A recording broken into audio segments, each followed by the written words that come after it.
It's time now to take a look at the day's business news with our very own Stephen Carroll. Stephen, thank you so much for being with us. Hi, Sana. And you're starting off with how the markets are reacting to the outcome of the Super Tuesday votes. Yeah, that's right. We're looking ahead to the start of trading on Wall Street, which gets underway in just over 2 hours' time. The markets look set to open significantly higher in the United States as investors digest the results of those Democratic Party primaries, the Dow Jones being called to open some 2% higher. Market watchers translating that as welcoming Joe Biden's success in those votes. He's being seen as a more moderate choice by investors. That's partly because investors in some sectors, particularly in healthcare, had been concerned about Bernie Sanders as president and what that would mean for their industry. Of course, we're a long way from the actual election in November, but investors following the twists and turns of all of that process.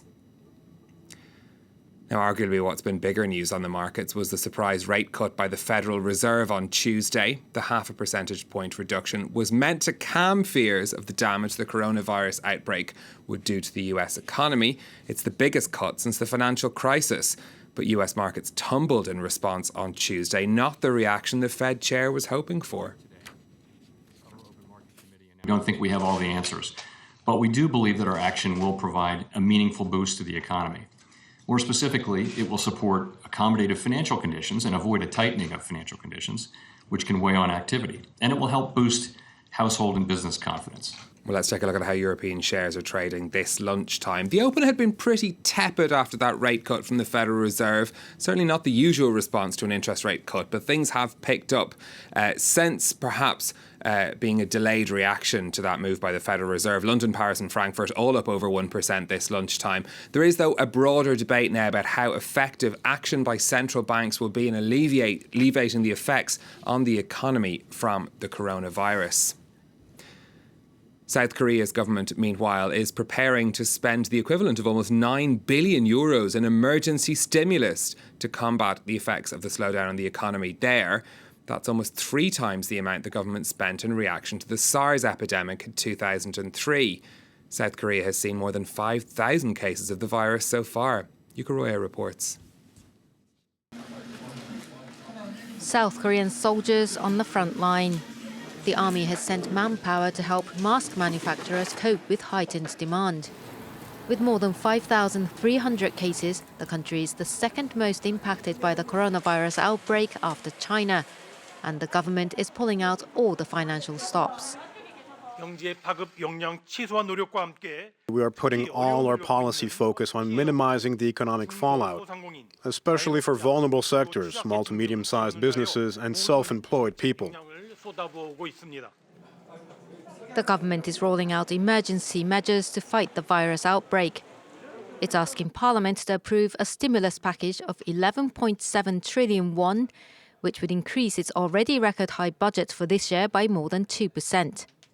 The economy minister says the money will be channeled to the health system, childcare, and help for lower-paid workers. The world's 12th largest economy has been hit by supply disruptions as well as factory closures within the country. Shares in Hyundai Motors have dropped 17% in the last 3 weeks, and LG Display 14%. South Korea's central bank and the OECD have both downgraded the country's growth forecast for this year. President Moon Jae-in has declared that the entire country is at war with the coronavirus outbreak, as the government struggles to get the crisis under control before next month's general elections. The French government is taking steps to try and stop panic buying of goods linked to the spread of coronavirus. From today, a prescription will be needed to buy face masks. That comes after President Macron announced the government was to buy all available stocks of masks here to supply medical staff and those who had been diagnosed with the illness. While the finance minister has announced that the price controls are to be placed on antibacterial gels, as prices are reported to have been increased dramatically as the virus has spread.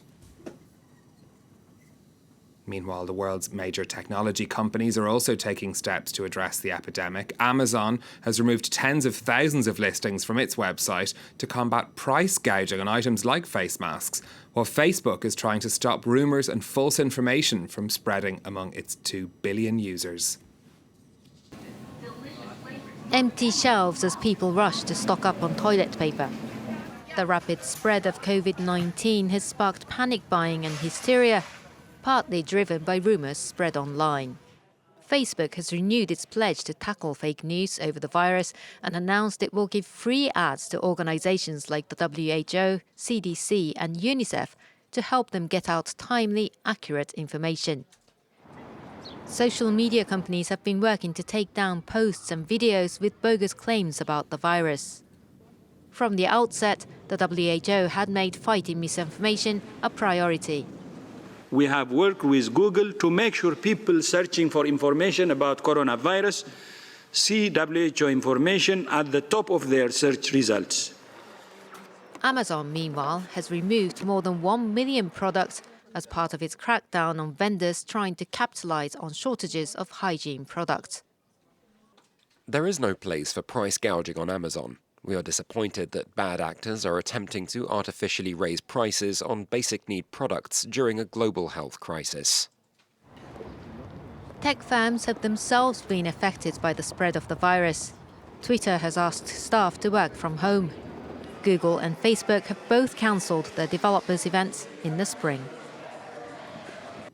Well, as people become more conscious of hygiene in public places, a French company has developed an antibacterial touchscreen. The SoClean screen uses ions of silver, which the company says kill 99.99% of bacteria, with the protection lasting for up to 5 years. The company, Comet Group, has patented the technology and says the screens will sell for between €1,000 and €10,000. Salam, they're due to be launched at a trade fair later this month in Paris, which for the moment is still going ahead. But you might remember that story about the touchscreens at McDonald's being quite disgusting. I'll spare the details for our viewers Yes, in a I survey do. that was carried out in tests in the UK. So this could be the solution for companies like that. But not for the ordinary Joe like you and I, Stephen. Not you and I, no. Absolutely not. Thank you for that business update.